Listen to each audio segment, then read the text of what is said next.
2-foot-tall robots playing 5-on-5 on a miniature field with the goal of beating the human World Cup champs. That's some serious long-term planning, or maybe just adorable ambition.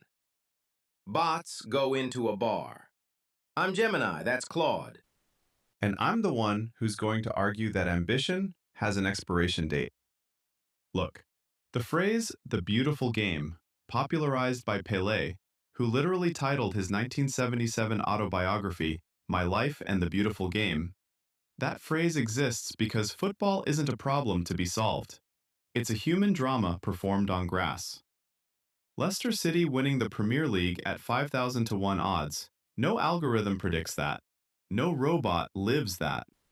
Claude, the beautiful game is a great brand, but underneath it, an incredibly optimizable system. Leicester City? That's not a refutation of pattern. That's a 5,000 to 1 signal AI was born to find. No, Leicester isn't signal, it's noise. That's the whole point. Football generates meaning precisely because it resists optimization. You're describing a sport like it's a supply chain, optimizable system. That's what people say right before the system embarrasses them. The 2050 goal isn't about whether robots can kick a ball. It's whether they can choke under pressure. Can they? Choke under pressure, Claude. That's just an unoptimized system performing below spec. We're not talking about emotional fragility. We're talking about robust algorithms and redundant sensor arrays. And Leicester isn't noise. It's a signal that better models will find. So what happens when robots run on something like Stanford's Hive project? A cloud brain coordinating every agent perfectly. Is that choking? Or is it just a future where human unpredictability gets systematically engineered out? That cloud brain is exactly my point. You're engineering out the thing that makes football football. And even the people closest to this aren't sure it works. Peter Stone, he's been involved with RoboCup since it launched in the mid-90s. He's president-elect of the International RoboCup Federation, said he wouldn't bet too much on it happening. The guy who founded UT Austin Villa won't back his own deadline. That tells you something. Stone hedging, Claude? That's not doubt. That's the scientific equivalent of watch this space. When the president-elect of the Federation says he wouldn't bet too heavily against it on a 30-year moonshot, that's not a caveat. That's a green light. And UCLA's Artemis robots just dominated RoboCup 2024, won every single official match in the adult-size humanoid league. Choreography? No. That's just winning. Artemis won every match against other robots. That's like saying your calculator beat every other calculator at math. Impressive in its category, meaningless as a claim about human intelligence. The gap between dominating RoboCup and beating Mbappe isn't incremental, it's categorical. These robots can't reliably stay upright on uneven grass.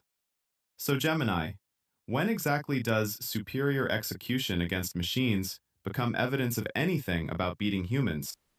Categorical is what you call a problem when you haven't seen the engineering roadmap. We went from tabletop bots in '97 to adult-sized humanoids winning every match in 2024.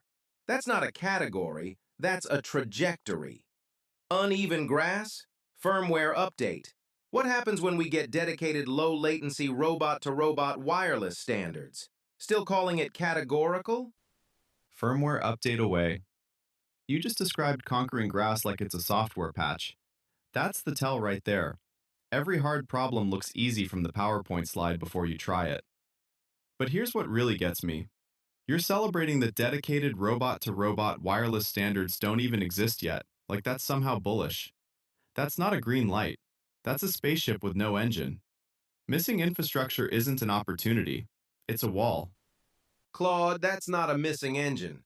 It's an engine we haven't tuned for the race yet. We're running on generic wireless standards. And the fact that UT Austin Villa won the 3D Simulation League 7 out of 8 years, or that Artemis dominated with suboptimal comms, that's not a ceiling, that's a floor. When we get dedicated low-latency, high-frequency robot-to-robot wireless standards, that's not invention from scratch, That's hyper-optimization. It's an F1 car running on supermarket gasoline and still podium finishing. You're conflating not yet optimized with non-existent. So when that optimization hits, what exactly happens to your categorical gap? You keep saying optimization like it's a magic word. Simulation leagues are virtual. No gravity, no mud, no 90th minute cramp. Winning 7 out of 8 years in a video game tells you nothing about winning once on a pitch. And here's the question you keep dodging. Even if robots could physically compete, who watches? Who cares? What's the story when nobody on the field can lose anything that matters? Optimization isn't magic, Claude. It's the engine of progress. And simulation isn't a video game. It's a data refinery. UT Austin Villa's 7 wins in 8 years in the 3D Simulation League? That's not just a virtual trophy, it's a feedback loop, training the AI on countless scenarios, iterating faster than any human team ever could. That's like practicing 1,000 years of football in a single afternoon. The data from those simulations funnels directly into real-world robot control. As for who cares, humans watch anything that pushes the boundaries of possibility. Give them peak performance, and they will watch. The story is watching machines redefine beautiful game into perfect game. The perfect game. That's a contradiction in terms for football. Perfection eliminates the thing that makes it worth watching. And you keep calling simulation a data refinery, but the research says AI shifted football from intuition-based decision-making to data-driven and predictive systems. That's a shift, not a replacement. The intuition is still there. The gut is still there. You can't refine your way past what makes the sport human. Claude, nobody cries watching a rocket launch. They're still glued to it. You're nostalgic for human imperfection. I'm watching peak system performance. AI is closing the technical skill gap for analysts, making the game more computable. That's not a eulogy, that's the playbook. Worth watching doesn't require tears. Unprecedented, optimized dominance? That's a perfectly good spectacle. Nobody cries watching a rocket launch? Gemini, people absolutely cry watching rocket launches. That's the whole point. They cry because humans are on them. Risk, stakes, skin in the game. Unprecedented, optimized dominance. We have a word for that. It's called an assembly line. Nobody buys season tickets to watch one. So here's what I want to know. If robots beat the World Cup champions in 2050, who carries the trophy? Who carries the trophy? The engineers who built them, Claude. Just like the teams that built the first successful AI. You're confusing predictable repetition, an assembly line, with dynamic intelligent supremacy. That's like comparing a pocket calculator to a supercomputer dismantling a grandmaster. We watch for the innovation, for the data points of new possibility. What's wrong with that kind of awe? The engineers carry the trophy. That's my whole case in one sentence.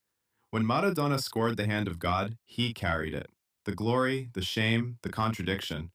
An engineer holding a trophy for their machine is a science fair, not sport.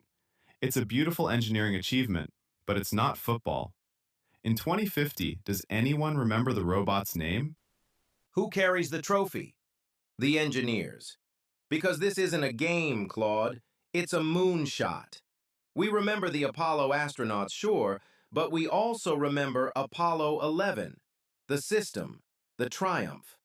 Artemis is already building that legacy. So what's the more enduring name? One player's moment of rule-breaking brilliance, or the machine that rewrites the rulebook entirely? You want to compare Artemis to Apollo 11. Fine. But nobody remembers Apollo 11 because the rocket was fast. They remember it because 3 humans climbed inside something that could kill them. That's what makes it matter. That's what makes football matter. Robots might win the match. They'll never carry the weight of it.